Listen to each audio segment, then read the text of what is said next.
পবিত্র কালামুল্লাহ শরীফ মক্কা এবং মদিনায় নাজিল হওয়ার কারণে দুনিয়ার জমিনের মধ্যে সবচাইতে দামি শহর, সবচাইতে মর্যাদাবান শহর, সবচাইতে শ্রেষ্ঠতম স্থান হলো মক্কাতুল মুকাররমা, মদিনাতুল মুনাওয়ারা। কোরআনুল কারীমের সাথে সম্পর্ক হওয়ার কারণে যেই কোরআনুল কারীম আল্লাহ তাআলার পক্ষ থেকে জিবরাইল আলাইহিস সালাম আল্লাহর পয়গম্বরের নিকট ওহী নিয়ে আসতেন, জিবরাইল আলাইহিস সালাম কোরআনের সাথে সম্পর্কিত হওয়ার কারণে, কোরআনের সাথে লাগার কারণে সকল ফেরেশতাগণের মধ্যে জিবরাইল আলাইহিস সালাম শ্রেষ্ঠতম ফেরেশতা হয়ে গিয়েছেন। কোরআনুল কারীম যেই মাসে নাজিল হয়েছে 12 মাসের মধ্যে সবচাইতে দামি, সবচাইতে শ্রেষ্ঠতম মাস হলো মাহে রমাদান। সেই রমাদানুল মুবারকে কোরআনুল কারীম নাজিল হওয়ার কারণে 12 মাসের মধ্যে রমাদান শ্রেষ্ঠ মাস হয়ে গিয়েছে। কোরআনুল কারীম যেই রজনীতে নাজিল হয়েছে, লাইলাতুল কদরের রজনী, সেই রজনীতে কোরআন নাজিল হওয়ার কারণে সকল রাত্রির মধ্যে শ্রেষ্ঠতম রাত্রি, হাজার রাত্রির চাইতে উত্তম রাত্রি লাইলাতুল কদরের রাত্রি হয়ে গিয়েছে। সুতরাং এই কোরআনের সাথে যদি আমরাও যদি সম্পর্ক করি, আমরাও যদি কোরআনের সাথে লাগি, আল্লাহ তাআলা দুনিয়ার মধ্যে সবচেয়ে দামি মর্যাদাবান আমাদেরকে আল্লাহ তাআলা বানিয়ে দিবে। ওয়াল্লাযী নাফসু মুহাম্মাদুন বিয়াদিহি লা ইয়াসমাউ বি আহাদুন মিন হাযিহিল উম্মাহ ইয়াহুদিয়্যুন ওয়ালা নাসরানিয়্যুন সুম্মা ইয়ামুতু ওয়া লাম ইউমিন বিল্লাযী উরসিলতু বিহি ইল্লা কানা মিন আসহাবিন নার। রাসূল আকরাম সাল্লাল্লাহু আলাইহি ওয়াসাল্লাম ইরশাদ করেন, ওই সত্তার কসম যেই সত্তার হাতে আমার প্রাণ, যেই ব্যক্তির কাছে আমার এই বার্তা পৌঁছেছে, যেই ব্যক্তি শুনেছে যে আমি শেষ নবী, আমার উপর পবিত্র কোরআন নাজিল হয়েছে, আমার খবর পাওয়ার পর, আমার কোরআনের খবর পাওয়ার পর, সেই ইহুদি হোক নাসারা হোক, সে যে ধর্মের হোক না কেন, তার কাছে যখন আমার মেসেজ পৌঁছেছে, সেই মেসেজ শোনার পর সেই যদি আমার উপর নাজিলকৃত কোরআনের উপর সে যদি ঈমান না আনে, ইল্লা কানা মিন আসহাবিন নার, সেই ব্যক্তি জাহান্নামী। নাউযুবিল্লাহ। এইজন্য কোরআনুল কারীমের প্রতি আমাদেরকে প্রথমে ঈমান আনা, এটা কোরআনের হক। পূর্ণাঙ্গ কোরআনের প্রতি ঈমান আনার দ্বারা আমরা ঈমানদার হব। আর বেঈমান হওয়ার জন্য পূর্ণাঙ্গ কোরআনকে অস্বীকার করার প্রয়োজন নেই। বেঈমান হওয়ার জন্য কোরআনুল কারীমের একটি শব্দকেও কেউ যদি অস্বীকার করে, সে বেঈমান হয়ে যাবে। কাদিয়ানী যারা, তারা কাফের, এই বিষয়ে কোনো দ্বিমত নেই। সকল উলামায়ে কেরাম এই ব্যাপারে একমত, কাদিয়ানী কাফের। কাদিয়ানীদেরকে যারা কাফের মনে করবে না, তারাও কাফের। কাদিয়ানী কাফের হওয়ার কারণ কি? কাদিয়ানী কোরআনুল কারীমের খাতামুন নাবিয়্যিন এই শব্দকে তারা মানতে চায় না, তারা অস্বীকার করে। খাতামুন নাবিয়্যিন এই শব্দ অস্বীকার করার কারণে কাদিয়ানী কাফের হয়ে গিয়েছে। গোটা কোরআন তারা অস্বীকার করছে না, তারা খাতামুন নাবিয়্যিনকে অস্বীকার করছে। সুতরাং আমরা যদি কোরআনুল কারীমের কোনো বিধানকে, কোরআনুল কারীমের কোনো হুকুমকে অস্বীকার করি বা অযৌক্তিক মনে করি, তাহলে আমরাও ঈমান থেকে বের হয়ে যাব। সুবহানাকা লা ইলমা লানা ইল্লা মা আল্লামতানা ইন্নাকা আনতাল আলিমুল হাকীম। রব্বি জিদনি ইলমা, রব্বি ইশরাহ লি সাদরি ويسر لي أمري واحلل عقدة من لساني يفقهوا قولي اللهم صل على محمد وأنزله المقعد المقرب عندك يوم القيامة اللهم صل على محمد النبي الأمي وعلى آله وسلم تسليما اللهم صل على محمد وعلى آل محمد كما صليت على إبراهيم وعلى آل إبراهيم إنك حميد مجيد اللهم بارك على محمد وعلى آل محمد كما باركت على إبراهيم وعلى آل إبراهيم إنك حميد مجيد الحمد لله ثم الحمد لله উপস্থিত মুআজ্জাজ মুকাররম ওয়াজিবুল ইহতিরাম সম্মানিত উলামায়ে কিরাম আমার পরম শ্রদ্ধাভাজন পিতৃতুল্য সম্মানিত মুরব্বিয়ানে কিরাম সমবয়সী দিন প্রিয় ইসলাম প্রিয় যুবক তরুণ ভাইয়েরা স্নেহের মাসুম বাচ্চারা পর্দার আড়াল থেকে শ্রবণরতা দিনদার পর্দানিশীন সম্মানিতা মা ও বোনেরা দূর দূরান্ত থেকে আগত মুহিব্বিন মুতাআল্লিকিন মুসল্লিনে কিরাম আমরা সর্বপ্রথম আল্লাহ তাআলার দরবারে শুকরিয়া আদায় করছি যে আল্লাহ সুবহানাহু ওয়া তাআলা আজকের এই পবিত্র জুমাবার সাইয়্যিদুল আইয়ামে আমাদেরকে আল্লাহ তাআলার ঘর মসজিদে সাইয়্যিদুল মাকানে আল্লাহ তাআলার মহান হুকুম জুমার সালাত আদায়ের উদ্দেশ্যে আমাদেরকে আজকের এই মুহূর্ত পর্যন্ত সুস্থ হায়াত ঈমানি হায়াত দান করে দুনিয়াবী সকল কাজকর্ম থেকে ফারেক করে আল্লাহ তাআলা আমাদেরকে কোরআন সুন্নাহর আলোচনার এই মজলিসে উপস্থিত হওয়ার তৌফিক দান করেছেন আমরা অন্তরের অন্তঃস্থল থেকে হৃদয়ের গভীর থেকে উচ্চ কণ্ঠে সমস্বরে হৃদয় নিংড়ানো ভালোবাসা দিয়ে কালিমাত শুকর করছি সকলেই বলি আলহামদুলিল্লাহ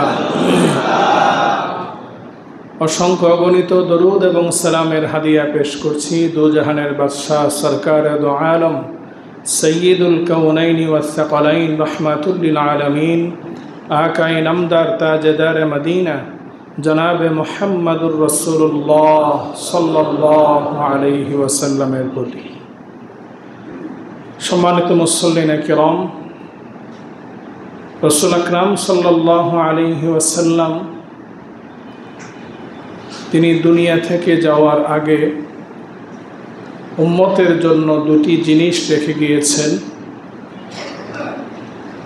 রাসূল আকরাম সাল্লাল্লাহু আলাইহি ওয়াসাল্লাম ইরশাদ করেন তারাকতু ফীকুম আমরাইন তোমাদের জন্য আমি দুটি জিনিস রেখে গেলাম লান তাদিল্লু মা তামাসসাকতুম বিহিমা যতদিন পর্যন্ত তোমরা এই দুটি জিনিসকে আঁকড়ে ধরবে এই দুটি জিনিসের উপর আমল করবে ততদিন পর্যন্ত তোমরা পথহারা হবে না পথভ্রষ্ট হবে না দুটির মধ্যে একটি হলো কিতাবুল্লাহ আল্লাহ তাআলার কোরআন দ্বিতীয়টি হচ্ছে সুন্নত রাসূলিল্লাহ রাসূল আকরাম সাল্লাল্লাহু আলাইহি ওয়াসাল্লামের সুন্নাহ আল্লাহ সুবহানাহু ওয়া তাআলা মুসলমানদের জন্য সর্বশ্রেষ্ঠ যে নিয়ামত আমাদেরকে দান করেছেন সেই সর্বশ্রেষ্ঠ নিয়ামত হলো আমরা সর্বশ্রেষ্ঠ নবী এবং রসুলের উম্মত হওয়ার সৌভাগ্য অর্জন করেছি শ্রেষ্ঠ নবীর উপর আল্লাহ তাআলা সর্বশ্রেষ্ঠ আসমানি কিতাব পবিত্র কোরআন কালামুল্লাহ আল্লাহ তাআলা নাজিল করেছেন আল্লাহ তাআলা শ্রেষ্ঠ নবীর উপর শ্রেষ্ঠ কিতাব নাজিল করেছেন আর আমরা শ্রেষ্ঠ নবীর উম্মত হওয়ার কারণে আমরা সকল উম্মতের মধ্যে শ্রেষ্ঠত্ব অর্জন করার গৌরব অর্জন করেছি। আল্লাহ তাআলা আমাদের নবীকে যতগুলো মুআজিজা দান করেছেন, যুগে যুগে যত নবী রসুল এসেছেন সকল নবী রসুলগণকে আল্লাহ তাআলা মুআজিজা দান করেছেন। আল্লাহ তাআলা হযরত ঈসা আলাইহিস সালামকে এমন মুআজিজা দিয়েছেন যে ঈসা আলাইহিস সালাম তিনি আল্লাহ তাআলার হুকুমে যখন কোনো জন্মঅন্ধ কোনো ব্যক্তি তার চোখে যখন তিনি হাত বুলিয়ে দিতেন, স্পর্শ করতেন, আল্লাহ তাআলার হুকুমে সেই জন্মান্ধ ব্যক্তি সুস্থ হয়ে যেত, সেই ব্যক্তি চোখ দিয়ে সব কিছু দেখতে পারত। সুবহানাল্লাহ।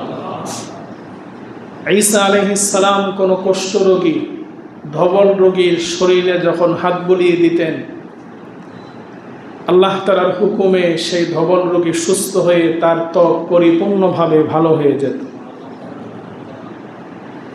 এমনিভাবে আল্লাহ তাআলার পয়গম্বর ঈসা আলাইহিস সালাম যখন আল্লাহ তাআলার হুকুমে কোনো মৃত ব্যক্তিকে তিনি যখন জীবিত হওয়ার হুকুম দিতেন, সাথে সাথে আল্লাহ তাআলার হুকুমে সেই মৃত ব্যক্তি জীবিত হয়ে যেত।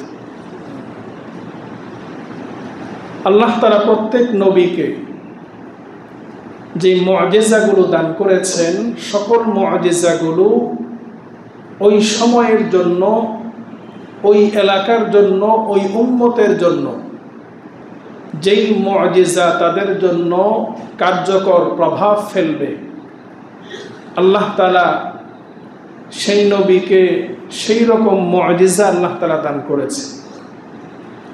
হযরত মূসা আলাইহিস সালাম আল্লাহর পয়গম্বর, আল্লাহ তাআলা তিনাকে এমন একটি লাঠি দিয়েছেন যেই লাঠি রাতের অন্ধকারে আলোকোজ্জ্বল হয়ে আলোকিত হয়ে মূসা আলাইহিস সালামকে পথ দেখাতো।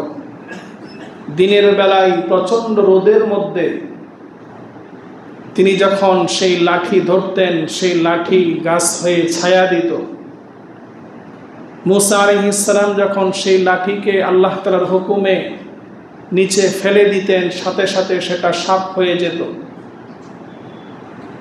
জাদুকরদের অসংখ্য হাজার হাজার সাপকে সেই মূসা আলাইহিস সালামের সেই লাঠি সাপ হয়ে সকল সাপগুলোকে খেয়ে ফেলেছিল। আল্লাহর হুকুমে হযরত মূসা আলাইহিস সালাম সেই লাঠি দ্বারা যখন সমুদ্রের পাড়ে আল্লাহর হুকুমে যখন তিনি আঘাত করেছেন, সাথে সাথে সেই সমুদ্রের পাড়ে 12টি রাস্তা হয়ে আল্লাহ তাআলার হুকুমে সেই 12টি রাস্তা দিয়ে তারা পার হয়ে নিরাপত্তা লাভ করেছিল। এভাবে করে হযরত ইব্রাহিম আলাইহিস সালাম তিনাকে নমরুদ জ্বলন্ত অগ্নিকাণ্ডের মধ্যে ফেলে দিয়েছিল। আল্লাহর হুকুমে সেই আগুন সে এমন ঠান্ডা হয়ে গিয়েছিল, আল্লাহ তাআলা কোরআনে বলেছেন, কুল্লা ইয়া নারু কুনি বারদাও ওয়া সালামা। আল্লাহর হুকুমে সেই আগুন ঠান্ডা এবং নিরাপদ হয়ে গিয়েছিল ইব্রাহিম আলাইহিস সালামের জন্য। ইব্রাহিম আলাইহিস সালাম সেই জ্বলন্ত অগ্নিকাণ্ডে থাকার পরেও তিনি নিরাপদ থেকেছেন, সুস্থ থেকেছেন, সহিহ সালামত থেকেছেন। সুবহানাল্লাহ। এভাবে করে আল্লাহ তাআলা সকল নবী রাসূলগণকে আল্লাহ তাআলা মুআজিজা দান করেছেন। রাসূল আকরাম সাল্লাল্লাহু আলাইহি ওয়াসাল্লাম ইরশাদ করেন, হযরত আবু হুরায়রা রাদিয়াল্লাহু আনহু থেকে বর্ণিত, রাসূল আকরাম সাল্লাল্লাহু আলাইহি ওয়াসাল্লাম বলেন, পৃথিবীতে যত নবী রাসূলগণ এসেছে প্রত্যেক নবী রাসূলগণকে আল্লাহ তাআলা তার সেই সময়কার অবস্থা অনুযায়ী আল্লাহ তাআলা তাদেরকে বিভিন্ন মুআজিজা দান করেছিলেন। আর আল্লাহ তাআলা আমাকে সর্বশ্রেষ্ঠ যে মুআজিজা আল্লাহ তাআলা দান করেছেন সেই মুআজিজা হলো পবিত্র কালামুল্লাহ। সুবহানাল্লাহ। পবিত্র কোরআনুল কারীম হলো আমার শ্রেষ্ঠতম মুআজিজা, এবং কিয়ামতের ময়দানে আমার এই মুআজিজার প্রতি যারা ঈমান এনেছে আমি আশা করি কিয়ামতের ময়দানে সকল নবী রাসূলগণের চাইতে আমার এই মুআজিজার প্রতি ঈমান আনয়নের কারণে আমার উম্মতের সংখ্যা সকলের চাইতে অধিক হবে। সুবহানাল্লাহ।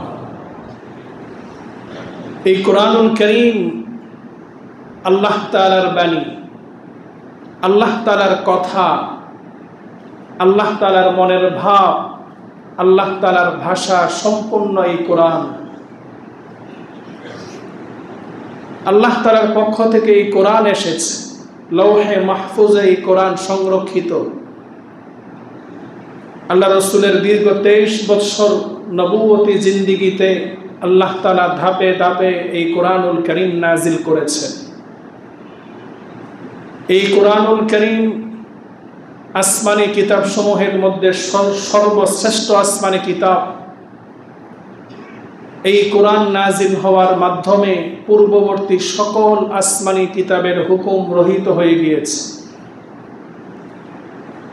সকল আসমানি কিতাবের হুকুম যেখানে রহিত হয়ে গিয়েছে, সেখানে দুনিয়ার কোনো ব্যক্তির, দুনিয়ার কোনো আদর্শের, কোনো হুকুম, কোনো মত কোরআনুল কারীমের বিরুদ্ধে গিয়ে মানার কোনো সুযোগ নেই। কোনো আদর্শ কোরআনের বাহিরে গিয়ে গ্রহণ করার কোনো সুযোগ নেই। এই কোরআনুল কারীম এমন একটি কিতাব, এমন একটি মুআজিজা, যেই কোরআন আল্লাহ তাআলা আমাদের নবীর উপর আল্লাহ তাআলা নাজিল করেছেন। এমন সময় নাজিল করেছেন যেই সময় আরবের মধ্যে, আরবের মানুষের এমন একটি যোগ্যতা ছিল, তখনকার সময়ের আরবের মানুষেরা আরবি সাহিত্যের পণ্ডিত ছিল। আরবি সাহিত্যের উপর তাদের অগাধ পাণ্ডিত্য ছিল। আরবি সাহিত্যের গদ্য, পদ্য, ব্যাকরণ, যে কোনো কবিতা, ছন্দ তারা বানাতে পারত। সেই আরবি সাহিত্যের সেই সোনালী যুগে আল্লাহ তাআলা এই কোরআনুল কারীম নাজিল করে আরববাসীকে আল্লাহ তাআলা এই চ্যালেঞ্জ দিয়েছেন যে তোমরা তো আরবিতে অনেক পাণ্ডিত্য অর্জন করেছ, অনেক সাহিত্যমালা তোমরা জানো, অনেক সাহিত্য দিয়ে তোমরা লিখতে পারো, বলতে পারো। আমি যে কোরআন নাজিল করেছি, আমার এই কোরআনুল কারীমের নেই একটি সূরা, একটি আয়াত তোমরা বানিয়ে দেখাও। আল্লাহ তাআলা যে চ্যালেঞ্জ দিয়েছেন ১৫০০ বছর আগে, সেই চ্যালেঞ্জের সামনে দুনিয়ার কোনো মাখলুক আজ পর্যন্ত চ্যালেঞ্জ গ্রহণ করার সাহস পায়নি। আল্লাহ তাআলা কোরআনুল কারীমে স্পষ্ট বলছেন, قُلْ لَئِنِ اجْتَمَعَتِ الْإِنسُ وَالْجِنُّ عَلَىٰ أَن يَأْتُوا بِمِثْلِ هَٰذَا الْقُرْآنِ لَا يَأْتُونَ بِمِثْلِهِ وَلَوْ كَانَ بَعْضُهُمْ لِبَعْضٍ ظَهِيرًا। দুনিয়ার সকল মানুষও যদি একত্রিত হয়ে যায়, আল্লাহ তাআলা বলছেন, হে নবী আপনি বলে দিন, দুনিয়ার সকল মানুষ একত্রিত হয়ে, সকল জিন্নাত একত্রিত হয়ে তারা যদি চেষ্টা করে কোরআনের ন্যায় একটি কোরআন তারা বানাবে, তারা একে অপরকে সহযোগিতা করে, তারপরেও তারা কিয়ামত পর্যন্ত কখনো এই কোরআনের ন্যায় কোরআন বানাবে তো দূরের কথা, কোরআনের একটি আয়াতও তারা বানাতে পারবে না। আল্লাহ তাআলা কোরআনে বলছেন, ওয়া ইন কুনতুম ফি রাইবিম মিম্মা নাযালনা আলা আবদিনা ফাতু বিসূরাতিন মিন মিথলি। তোমাদের যদি কোরআনের প্রতি কোনো সন্দেহ থাকে যে এই কোরআন আমি আমার বান্দা মুহাম্মদ সাল্লাল্লাহু আলাইহি ওয়াসাল্লামের উপর নাজিল করেছি, ফাতু বিসূরাতিন মিন মিথলি, এই কোরআনের একটি সূরার ন্যায় একটি সূরা তোমরা বানিয়ে দেখাও। আজ পর্যন্ত কেউ কোরআনের একটি সূরা বানাবে দূরের কথা, কোরআনের একটি আয়াতের ন্যায় একটি আয়াত কেউ বানিয়ে দেখাতে পারেনি। সেই সময় আল্লাহ তাআলা এই কোরআনুল কারীম নাজিল করে আল্লাহ তাআলা ওই সময় আরবের যারা আরবি সাহিত্যিক ছিল, পণ্ডিত ছিল, তাদের সকল পাণ্ডিত্য আল্লাহ তাআলা এই কোরআনুল কারীম নাজিলের দ্বারা সকল পাণ্ডিত্যকে আল্লাহ তাআলা কোরআনের নিচে আল্লাহ তাআলা ধামাচাপা দিয়েছে। এই কোরআনুল কারীম আল্লাহ তাআলার পক্ষ থেকে এমন একটি আমাদের জন্য নিয়ামত। এই কোরআনুল কারীমের সাথে যারাই সম্পর্ক করেছে, যারাই এই কোরআনের সাথে লেগেছে, আল্লাহ তাআলা তাদেরকে কোরআনের কারণে আল্লাহ তাআলা তাদেরকে দামি বানিয়ে দিয়েছে। এই পবিত্র কোরআনুল কারীম যেই স্থানে নাজিল হয়েছে, কোরআনুল কারীম মক্কা এবং মদিনায় নাজিল হয়েছে। পবিত্র কালামুল্লাহ শরীফ মক্কা এবং মদিনায় নাজিল হওয়ার কারণে দুনিয়ার জমিনের মধ্যে সবচাইতে দামি শহর, সবচাইতে মর্যাদাবান শহর, সবচাইতে শ্রেষ্ঠতম স্থান হলো মক্কাতুল মুকাররমা, মদিনাতুল মুনাওয়ারা। কোরআনুল কারীমের সাথে সম্পর্ক হওয়ার কারণে যেই কোরআনুল কারীম আল্লাহ তাআলার পক্ষ থেকে জিবরাইল আলাইহিস সালাম আল্লাহর পয়গম্বরের নিকট ওহী নিয়ে আসতেন, জিবরাইল আলাইহিস সালাম কোরআনের সাথে সম্পর্কিত হওয়ার কারণে, কোরআনের সাথে লাগার কারণে সকল ফেরেশতাগণের মধ্যে জিবরাইল আলাইহিস সালাম শ্রেষ্ঠতম ফেরেশতা হয়ে গিয়েছেন। কোরআনুল কারীম যেই মাসে নাজিল হয়েছে, 12 মাসের মধ্যে সবচাইতে দামি, সবচাইতে শ্রেষ্ঠতম মাস হলো মাহে রমাদান। সেই রমাদানুল মুবারকে কোরআনুল কারীম নাজিল হওয়ার কারণে 12 মাসের মধ্যে রমাদান শ্রেষ্ঠ মাস হয়ে গিয়েছে। কোরআনুল কারীম যেই রজনীতে নাজিল হয়েছে, লাইলাতুল কদরের রজনী, সেই রজনীতে কোরআন নাজিল হওয়ার কারণে সকল রাত্রির মধ্যে শ্রেষ্ঠতম রাত্রি, 1000 রাত্রির চাইতে উত্তম রাত্রি লাইলাতুল কদরের রাত্রি হয়ে গিয়েছে। সুতরাং এই কোরআনের সাথে আমরাও যদি সম্পর্ক করি, আমরাও যদি কোরআনের সাথে লাগি, আল্লাহ তাআলা দুনিয়ার মধ্যে সবচেয়ে দামি মর্যাদাবান আমাদেরকে আল্লাহ তাআলা বানিয়ে দিবে। আল্লাহ তাআলা কোরআনুল কারীমের সাথে যারা সম্পর্ক করেছে, আল্লাহ তাআলা তাদের মর্যাদা আল্লাহ তাআলা বাড়িয়ে দিয়েছে। তাদের মর্যাদা আল্লাহ তাআলা দুনিয়াতেও বাড়িয়েছেন, আখিরাতেও বাড়াবেন। আমরা বড় বড় বুজুর্গ, তাদের যদি ব্যবহৃত কোনো জিনিস পাই, সেটাকে আমরা বরকত মনে করি। রাসূল আকরাম সাল্লাল্লাহু আলাইহি ওয়াসাল্লামের বিভিন্ন জিনিস তুরস্কের জাদুঘরে আছে। রাসূলের দাড়ি মোবারক, রাসূলের কাপড় মোবারক ইত্যাদি, এগুলোকে আমরা বরকত মনে করি, যার কারণে এগুলোকে সংরক্ষণ করা হয়েছে। আমাদের পীর, আমাদের উস্তাদ, কোনো আল্লাহর ওলি, তিনি যদি আমাদেরকে কোনো কিছু হাদিয়া দেন, তার ব্যবহৃত কোনো কিছু যদি আমাদেরকে গিফট করেন, সেটাকে আমরা বরকত মনে করি, সেটাকে আমরা সম্মান করি। আমাদের আসাতাজাই কেরাম আমাদেরকে যখন ফারেগ হওয়ার সময় আমাদের মাথায় পাগড়ি পরিয়ে দিয়েছিল, সেই পাগড়িকে আমরা বরকত মনে করি। আল্লামা শাহ আহমদ শফি রাহিমাহুল্লাহ, আল্লামা জুনায়েদ বাবুনগরী রাহিমাহুল্লাহ, ওনাদের কাছ থেকে যখন আমি ফারেগ হওয়ার সময় পাগড়ি পেয়েছি, সেটাকে আমি বরকত মনে করি। দামি ব্যক্তির কাছ থেকে যখন কোনো জিনিস পাওয়া হয়, সেই জিনিসটাকে আমরা দামি মনে করি, বরকত মনে করি। যেই কোরআন স্বয়ং আল্লাহ সুবহানাহু ওয়া তাআলার পক্ষ থেকে আমাদেরকে দেওয়া হয়েছে, সুতরাং সেই কোরআনকে যদি আমরা বরকত মনে করি, তাহলে আমরা সেই কোরআন থেকে কি পরিমাণ বরকত অর্জন করতে পারবো। এই জন্য রাসূল আকরাম সাল্লাল্লাহু আলাইহি ওয়াসাল্লাম ইরশাদ করেন, তাবাররাক বিল কোরআন ফাইন্নাহু কালামুল্লাহ, তোমরা কোরআনের কাছ থেকে বরকত গ্রহণ করো, কোরআনের কাছ থেকে তোমরা বরকত নেওয়ার চেষ্টা করো। আল্লাহ তাআলা এই কোরআনের সাথে যারা সম্পর্ক করেছে, আল্লাহ তাআলা তাদেরকে, তাদের জীবনটাকে আল্লাহ তাআলা বরকত দিয়ে পরিপূর্ণ করে দিয়েছেন। সুবহানাল্লাহ। এই জন্য মুহতারাম হাজরিন, কোরআনুল করিম আল্লাহ তাআলা যে নাজিল করেছেন, এই কোরআনুল করিম আমরা যে পেয়েছি, শ্রেষ্ঠ নিয়ামত পেয়েছি, এই কোরআনুল করিমকে যদি আমরা থাকে রেখে দিই, এই কোরআনের সাথে যদি আমাদের কোনো সম্পর্ক না থাকে, তাহলে এই কোরআন কাল কিয়ামতের ময়দানে আমাদের বিরুদ্ধে সাক্ষী দিবে।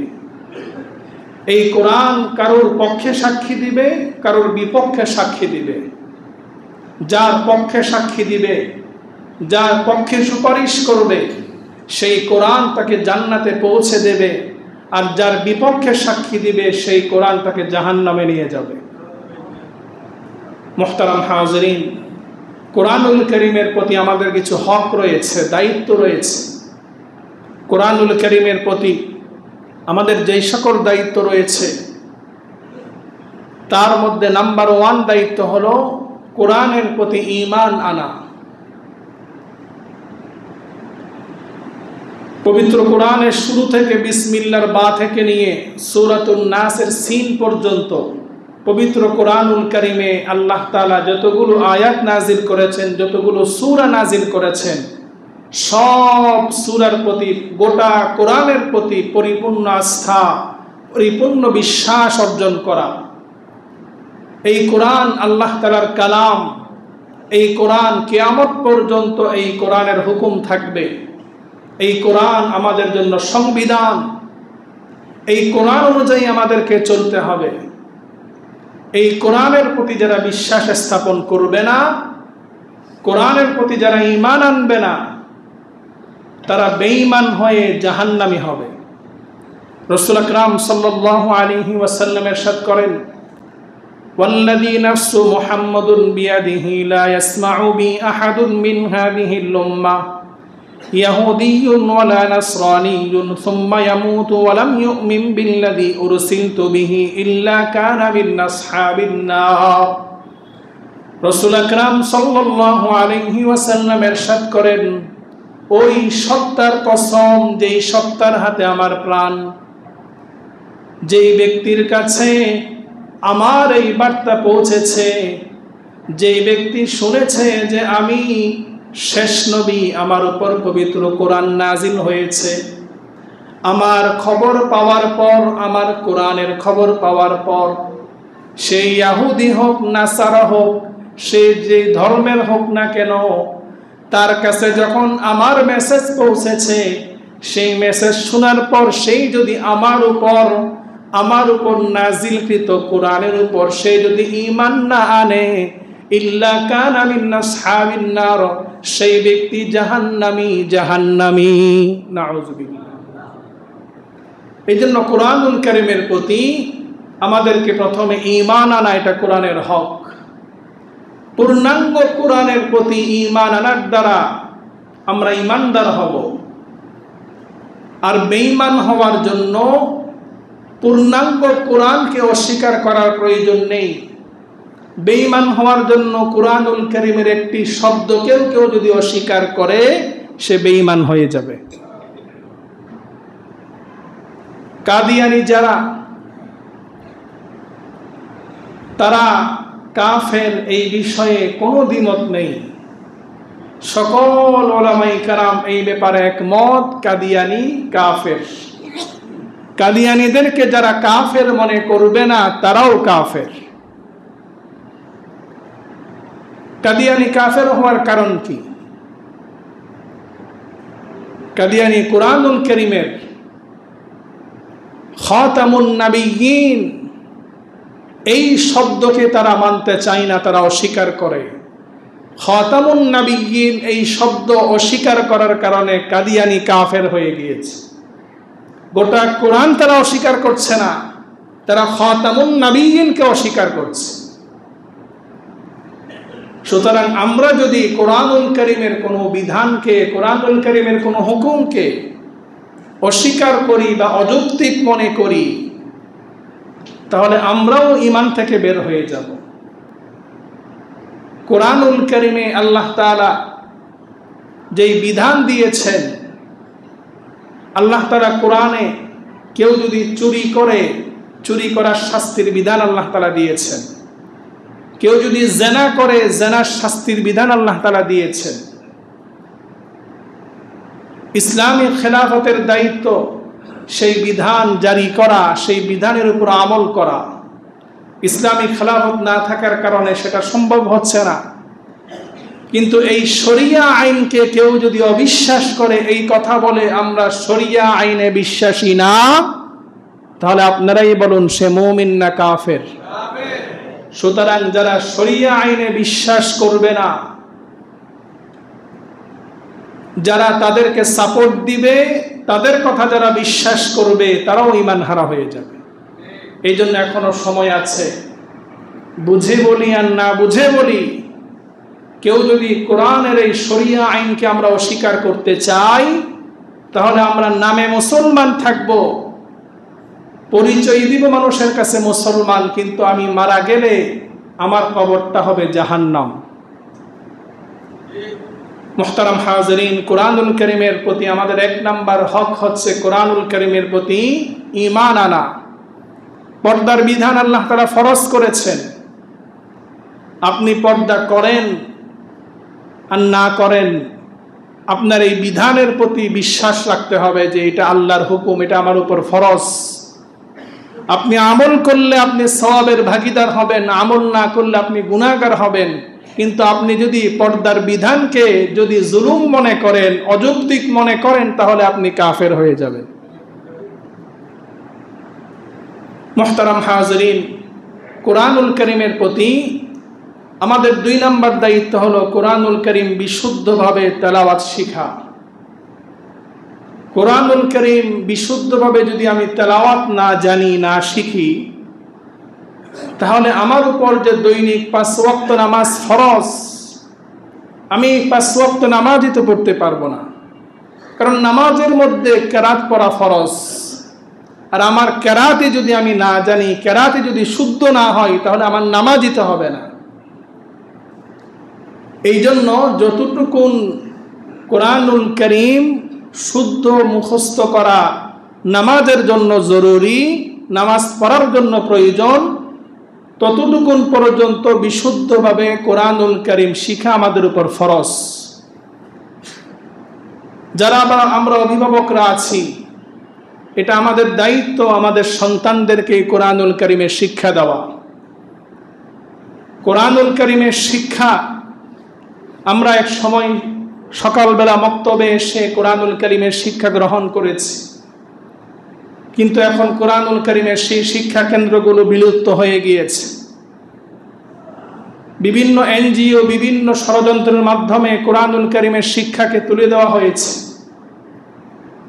90% মুসলিমের দেশে আমরা বসবাস করি। রাষ্ট্রের প্রধান তিনি মুসলিম, এমপি, মন্ত্রী সবাই মুসলিম, অধিকাংশ মুসলিম।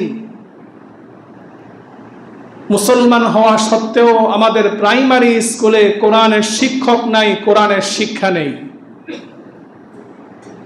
নামধারী মুসলিম, তারা প্রাইমারি স্কুলগুলোতে গানের শিক্ষক নিয়োগ দেওয়ার জন্য তারা যে নিয়োগপত্র জারি করেছে, এটার দ্বারা আমাদের সন্তানদেরকে কোরআন থেকে তো দূরে সরাবে, তাদেরকে ঈমান হারা করে ছাড়বে।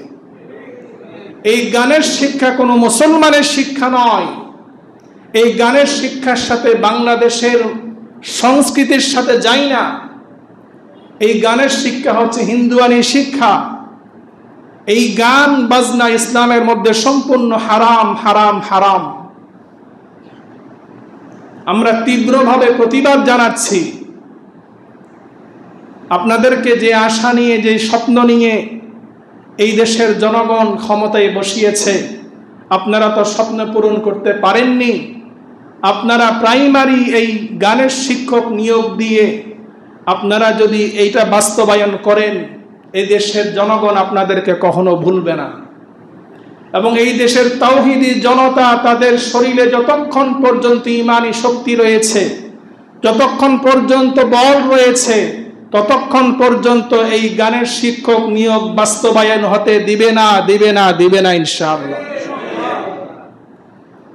কোরআনুল কারীমের প্রতি আমাদের 3 নম্বর দায়িত্ব হচ্ছে কোরআনুল কারীম শিক্ষা, বিশুদ্ধ শিক্ষার পর কোরআনুল কারীমের তেলাওয়াত করা। আজকে আমাদের ঘর থেকে কোরআনুল কারীমের তেলাওয়াত উঠে গিয়েছে। কোরআনুল কারীমের তেলাওয়াত মাহে রমজানে কিছুটা করা হয়, রমজান শেষ হলে বাকি 11 মাস আর কোরআনের সাথে আমাদের সম্পর্ক থাকে না।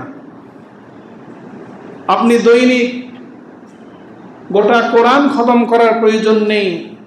দৈনিক ফজরের নামাজের পরে আপনি সূরা ইয়াসিন তেলাওয়াত করেন, মাগরিবের নামাজের পরে সূরা ওয়াকিয়া তেলাওয়াত করেন, এশারের নামাজের পরে সূরা মুলক তেলাওয়াত করেন, 5 ওয়াক্ত ফরজ নামাজের পরে 3 কুল, সূরা ইখলাস, সূরা ফালাক, সূরা নাস এগুলো তেলাওয়াত করেন, আয়াতুল কুরসি তেলাওয়াত করেন, সূরা বাকারার শেষ 2 আয়াত তেলাওয়াত করেন। ব্যস্ততা থাকলে কোরআনুল কারীম আপনাকে পারাকে পারা তেলাওয়াত করার কথা আমরা বলি না। আপনি সকালবেলা ফজরের নামাজের পরে সূরা ইয়াসিন তেলাওয়াত করবেন।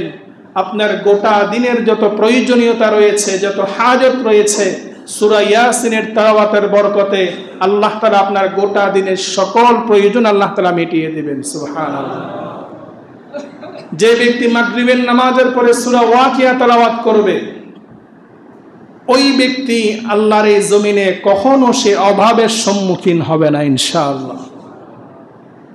আল্লাহ রাসূলের হাদিস, আল্লাহ রাসূলের জবান থেকে যে কথা বের হয়েছে তা সেই কথা কখনো মিথ্যা হয় না। যারা অভাবে আছি নিয়মিত এই আমলটি করা শুরু করি।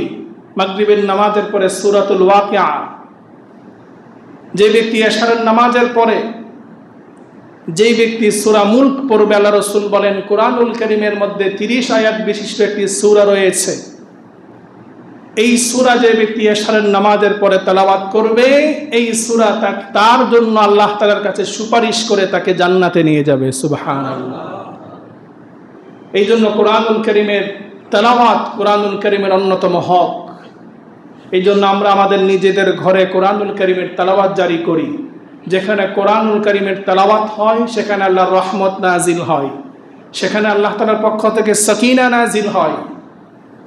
সন্তানদেরকে কোরআন তেলাওয়াতের অভ্যাস করাই। সকালবেলা ঘুম থেকে উঠে তাদেরকে নামাজের পরে কোরআনুল কারীমের তেলাওয়াতের অভ্যাস করাই।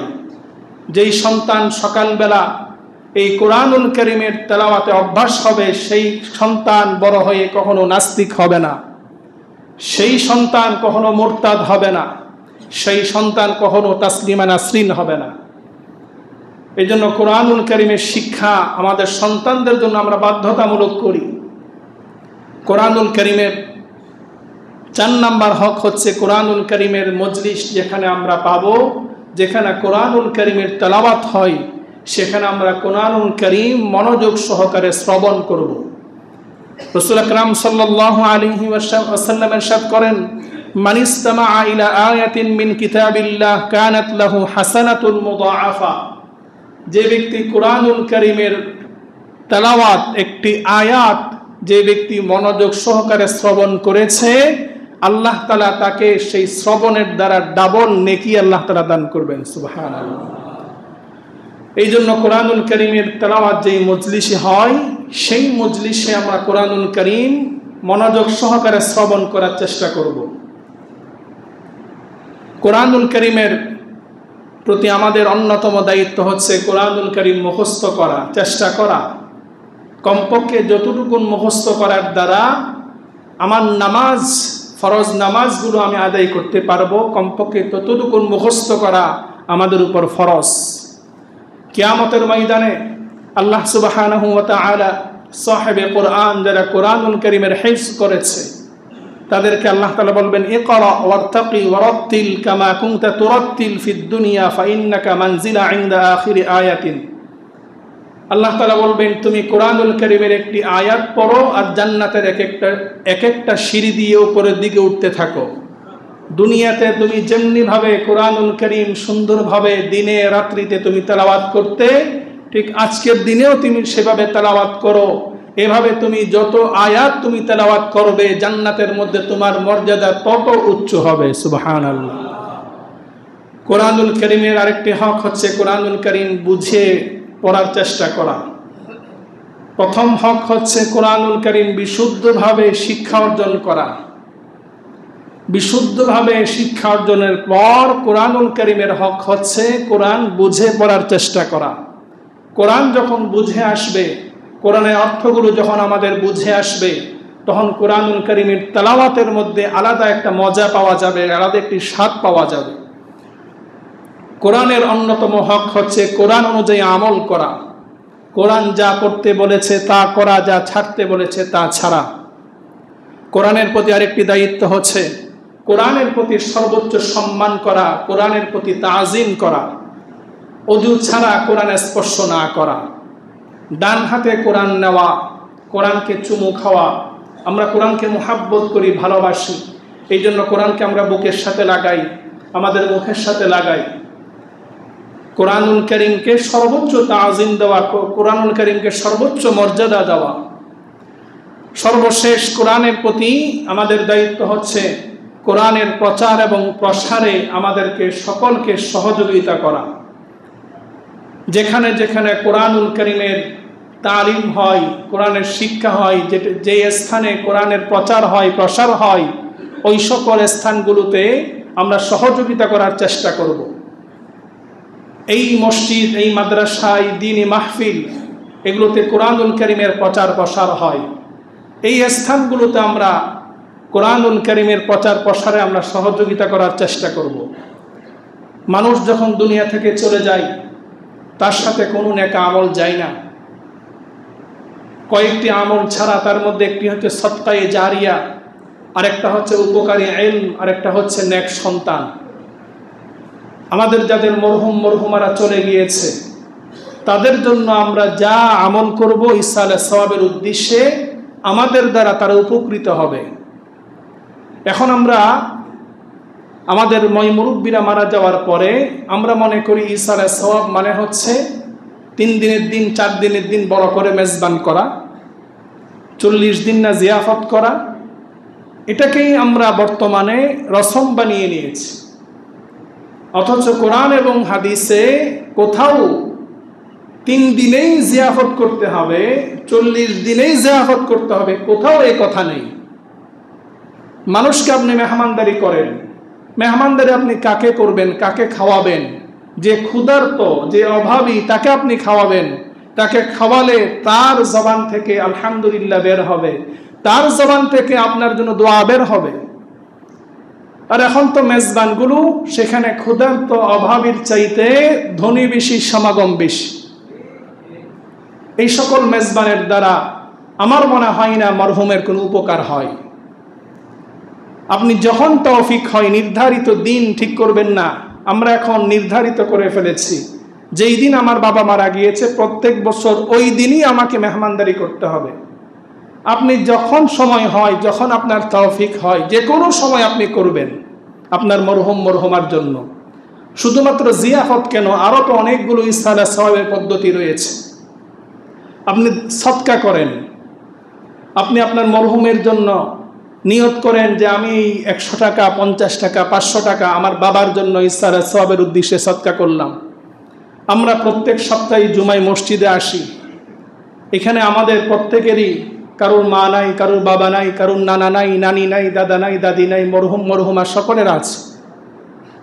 যাদের তৌফিক আছে প্রত্যেক জুমায় আসার সময় আমরা নিয়ত করি যে আমি প্রত্যেক জুমায় মসজিদে আমার বাবার জন্য, আমার মার ইসালে সওয়াবের জন্য আমি 100 টাকা প্রত্যেক জুমায় আমি মসজিদে দান করব। আমার তৌফিক আছে আমি প্রত্যেক জুমায় 1000 টাকা দান করব। এই সওয়াবটা আপনার বাবার কবরে, মার কবরে আপনি দানের সাথে সাথে পৌঁছে যাবে ইনশাআল্লাহ। আমরা করব তো ইনশাআল্লাহ। মনে মনে নিয়ত করি যার যতটুকু তৌফিক আছে আসার সময় যে মসজিদের জন্য এটা আমার বাজেট প্রত্যেক শুক্রবার। বর্তমানে আপনি একটু চা নাস্তা খেতে যাবেন, সেখানে 100 টাকা বিল চলে আসে। তো সপ্তাহে 100 টাকা দেওয়ার মতো সামর্থ্য অনেকের আছে, কিন্তু আমরা দিচ্ছি না। আপনি আপনার মরহুম মরহুমাদের ইসালে সওয়াবের উদ্দেশ্যে এই নিয়তে দেন, ইনশাআল্লাহ তারা এটার সওয়াবের ভাগীদার হবে। আল্লাহ তাআলা আমাদেরকে তৌফিক দান করুক। মুহতারাম হাজরিন, সময় শেষ পর্যায়ে যারা কোরআনুল কারীমের এই হক আদায় করবে, আল্লাহ তাআলা কোরআনুল কারীমের হক আদায়কারীদেরকে আল্লাহ তাআলা বলেছেন তারা হলো আল্লাহ তাআলার পরিবার। সুবহানাল্লাহ। রাসূল আকরাম সাল্লাল্লাহু আলাইহি ওয়াসাল্লাম ইরশাদ করেন, ইন্না লিল্লাহি আহলিনা মিনান নাস, মানুষের মধ্যে এমন কিছু মানুষ আছে যারা কিনা আল্লাহ তাআলার পরিবার। সাহাবায়ে কেরাম জিজ্ঞেস করলেন, ক্বালু মান হুম ইয়া রাসূলুল্লাহ, আল্লাহর পরিবার কারা? ক্বালা আহলুল কুরআন, আল্লাহ রাসূল বলেন যারা কোরআনুল কারীমের হক আদায় করেছে তারাই হচ্ছে আল্লাহ তাআলার পরিবার। সুবহানাল্লাহ। হুম আহলুল্লাহ ওয়া খাসাতু, কিয়ামতের ময়দানে একটা সময় আসবে যখন আল্লাহ তাআলা ডাক দিবেন, আমার পরিবারের সদস্যরা কোথায়? আমরা যদি আল্লাহ তাআলার পরিবারের সদস্য হতে চাই তাহলে এই কোরআনুল কারীমের 10টি হক আদায় করতে রাজি আছি তো ইনশাআল্লাহ? কোরআনুল কারীমকে আমরা মুহাব্বত করি, তাজিম করি, মর্যাদা দিই। এই কোরআনুল কারীমের সাথে যদি কেউ বেয়াদবি করে, কোরআনের অবমাননা করে, আমি ঈমানদার হলে আমার কলবের মধ্যে কোরআনের প্রতি মুহাব্বত থাকলে আমি কখনো সেটা বরদাস্ত করতে পারবো না। আপনারা জানেন গত কিছুদিন আগে আমাদের দেশে নর্থ সাউথ ইউনিভার্সিটিতে এক কুলাঙ্গার, যেই কোরআনকে আমরা চুমু খাই, যেই কোরআনকে আমরা বুকে নিয়ে মাথায় নিই, সেই কোরআনকে সে পায়ের নিচে রেখে কোরআনকে অবমাননা করেছে। আমরা সুস্পষ্ট ভাষায় বলতে চাই, যেই পা দিয়ে এই কুলাঙ্গার কোরআন অবমাননা করেছে, আল্লাহর এই জমিনে সেই পা দিয়ে চলার আর কোনো অধিকার তার নেই। বর্তমান সরকারের কাছে আমরা দ্রুত বিচার চাচ্ছি, অতি সত্বর এই কুলাঙ্গারকে ফাঁসির কাস্টে ঝুলিয়ে তার বিচার অতি দ্রুত বাস্তবায়ন করতে হবে। এই সরকারের প্রতি আমাদের দাবি, আপনারা যা করেছেন সেই বিষয় নিয়ে আমাদের আলোচনা নেই। অতি সত্বর ইসলাম অবমাননা, কোরআন অবমাননা, আল্লাহ এবং আল্লাহ রাসূলের অবমাননার শাস্তি মৃত্যুদণ্ড কার্যকর করে অতি দ্রুত সেটার বিধান আপনারা জারি করেন। মুহতারাম হাজরিন, এই কোরআনের সাথে যারা বেয়াদবি করবে তারা দুনিয়াতেও লাঞ্ছিত হবে, আখিরাতেও তারা চিরস্থায়ী জাহান্নামী হবে। আল্লাহ তাআলা আমাদের সকলকে কোরআনের সাথে সম্পর্ক করার তৌফিক দান করুক।